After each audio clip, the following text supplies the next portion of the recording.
투데이 오늘의 말씀, 주님께서 가르치시는 기도, 주기도문에 관한 말씀입니다. 마태복음 6장 9절에서 11절까지 읽겠습니다. 그러므로 너희는 이렇게 기도하라. 하늘에 계신 우리 아버지여, 이름이 거룩히 여김을 받으시오며 나라가 임하시오며 뜻이 하늘에서 이루어진 것 같이 땅에서도 이루어지이다. 오늘 우리에게 일용할 양식을 주시옵고. 아멘. 주님은 제자들에게 기도에 대해서 가르치시면서 오늘 우리에게 일용할 양식을 주옵소서 이렇게 기도하라고 가르치십니다. 그런데 우리의 기도를 보면 그렇게 기도하는 경우가 거의 없는 것 같습니다. 하나님 아주 성공하게 해주십시오. 대박나게 해주십시오. 혹은 하나님 존경받고 훌륭하게 되어지게 해주십시오. 혹은 어떤 권위를 가질 수 있는 좋은 위치에 갈 수 있게 해주십시오. 그런 식으로 기도하는 경우가 많습니다. 그리고 또한 한편으로는 하나님이 우리의 아버지 되신데 우리가 일일이 이러한 것까지 기도할 필요가 있을까 하는 생각이 들 수도 있습니다. 물론 아직도 절대 빈곤층에서 고통하는 사람도 있습니다. 그런 사람들은 하루의 일용할 양식을 위해서 지금도 기도해야 되겠죠. 그러나 많은 현대 서구 사회의 사람들은 이러한 기도를 할 필요를 느끼지 못하는 사람들이 또 많이 있습니다. 이 정도의 필요는 그냥 하루하루 노력해서 그냥 일하고 하면 채워지는 것이지 오히려 가만히 앉아서 기도하는 것보다 일어나서 나가서 스스로 일해야 되지 않을까 이러한 생각을 할 수도 있습니다. 이런 것 하나하나에 일일이 구태여 그렇게 기도할 필요가 있을까? 오히려 일용할 양식 이상의 것을 강구하고 기도해야 하지 않을까? 그렇게 생각할 수 있습니다. 그러면 일용할 양식 이외의 것을 기도하는 것은 내 욕심인 건가? 잘못된 기도인가? 이런 생각이 들 수도 있죠. 여기서 말하는 일용할 양식은 반드시 24시간 필요할 먹을 것만을 의미하지는 않을 것입니다. 우리의 의식주, 그러한 모든 것들 가운데 절대적으로 필요한, 꼭 필요한 요구, 필수적인 사항을 의미할 것입니다. 또한 매일이라는 것도 꼭 24시간만을 의미하지는 않겠죠. 그렇다면 예수님께서 오늘 필요한 양식을 주십시오라고 이렇게 기도하라는 의미는 먼저 우리의 삶의 모든 것의 공급자, 그 근원이 하나님이시라는 것을 고백하라는 말씀입니다. 모든 혜택과 모든 공급의 근원이 하나님이시라는 것입니다.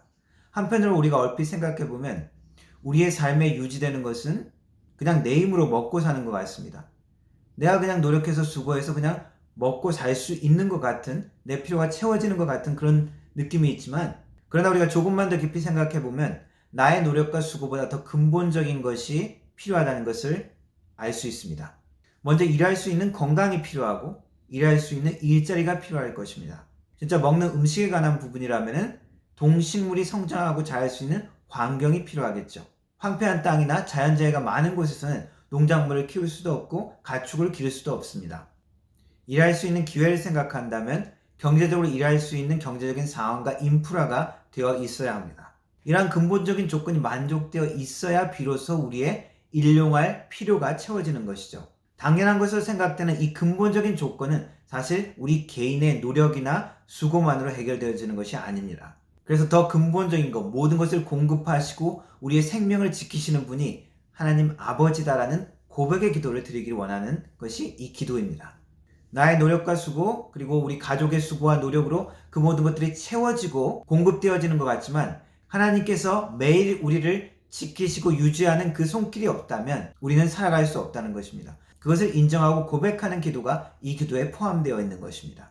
하나님이 아니시면 우리의 일용할 양식도 공급받을 수 없다라는 고백이죠. 또한 일용할 양식을 구하라고 하는 이 말씀은 우리가 탐심과 욕심에 사로잡히지 말라는 것을 의미합니다. 이스라엘 백성은 출애굽을 하면서 광야에서 만나를 먹었습니다. 그런데 하루분 이상을 쌓아두면 그 다음날 그 만나가 썩어버렸습니다. 안식일 전에만 안식일 때까지 먹을 양식을 저장해 둘 수 있고 그때만은 썩지 않았죠. 그 외의 모든 날들은 하루하루 매일 아침에 이스라엘은 만나를 기대하고 밖에 나가서 만나를 주워 모아서 먹고 살 수 있었습니다. 매일매일 하나님을 의지하고 살아가는 훈련을 했던 것이죠.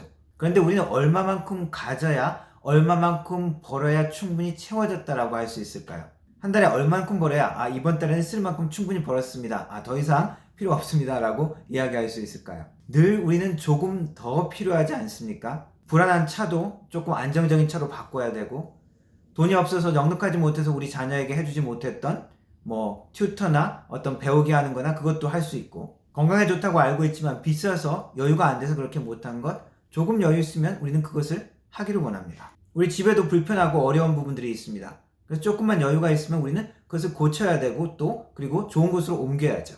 모든 면에서 우리는 조금만 더 여유가 있으면 조금 더 안전하고 조금 더 걱정 없이 살기를 원합니다. 그래서 우리는 충분히 내가 여유 있게 이만큼 번다라고 이야기하기가 쉽지 않습니다. 그런데 그 중에는 사실은 꼭 필요하지 않은 우리의 욕심일 수도 있습니다. 예수님께서 무엇이든지 원하는 대로 구하라고 또 말씀하셨는데 그러면 그 의미는 무엇입니까? 그러나 이 말씀도 우리가 부모님의 마음을 조금만 생각해보면 이해할 수 있을 것입니다. 엄마가 자녀에게 이렇게 이야기할 수 있겠죠. 먹고 싶은 거 이야기해봐, 해줄게. 그때 자녀가 오늘은 캐비어가 좀 땡기네요. 캐비어 오늘 저녁으로 해주세요. 혹은 바다 제비집 요리가 먹고 싶은데 오늘은 바다 제비집 요리로 해주세요. 라고 이야기했다고 합시다. 엄마가 그래 오늘은 캐비어 콜 이렇게 이야기할까요? 조금만 우리가 생각해 본다면 주님께서 하신 이 말씀은 우리의 욕심을 다 채워준다는 말이 아니라고 우리는 깨달을 것입니다. 물질에 대한 걱정과 두려움은 하나님의 일을 막습니다.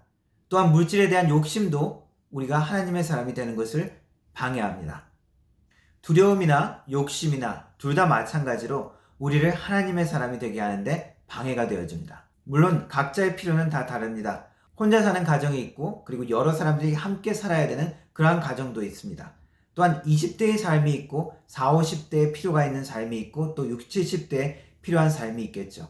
하루에 100불을 벌든지 1000불, 10,000불을 벌든지 상황이 어떤지 내 마음에 여유가 없고 두려움이 있고 내가 채워지지 않는다고 생각한다면 우리는 결코 나눌 수 없고 우리는 결코 베풀 수 없습니다. 하나님께서 우리에게 주시는 물질 재물은 우리의 필요를 위해서 쓰라고 주시는 것입니다.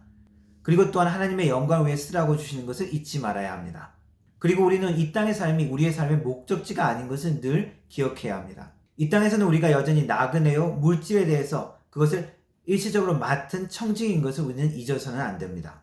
우리의 주인 되신 하나님은 우리가 그 물질에 대해서 어떠한 마음을 가지고 있는지 어떻게 사용하시는지 보고 계십니다. 한번 있다가 지나가는 이 세상의 삶을 지켜보고 계십니다. 일용할 양식을 구하는 이 기도는 우리의 탐심을 내려놓고 하나님께서 우리의 삶의 근원이시고 공급자임을 고백하라는 기도입니다.